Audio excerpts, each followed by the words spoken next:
Just yesterday, working with a leader in preparation for an upcoming mediation, one of the challenges that he approached me about was that this particular employee he's going into mediation with is so focused on what's going to happen in the future that it's really hard to get that person to stay present in what's happening right now. The person tends to get overwhelmed then worrying about what's going to happen. That's what we call futurizing. While it's important to have an eye for the future, it's also important that we have that vision ahead, but we're grounded enough in the present.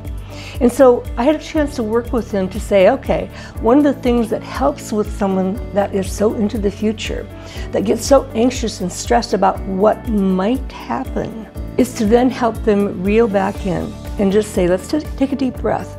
And let's focus on what's one or two or maybe three things that we need to concentrate on right now, what we call chunking it down. And when we do that, we're actually redirecting the neuroscience of the brain by 1, 2, or 3, but then also saying what's going on right now that has you concerned about what might happen later on.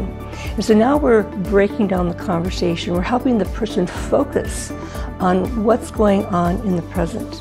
And so with that, we can counteract futurizing by practicing that mindfulness. Let's just sit back for a moment, take a deep breath, and again, do things in a way, let's come back to the present. I hear you're concerned about the future, but let's know what we're dealing with right now as our foundation. So it is a cognitive distortion, futurizing, and again, the person who does the futurizing is not only anxious and worried, but they're unable to focus on what needs to be done now.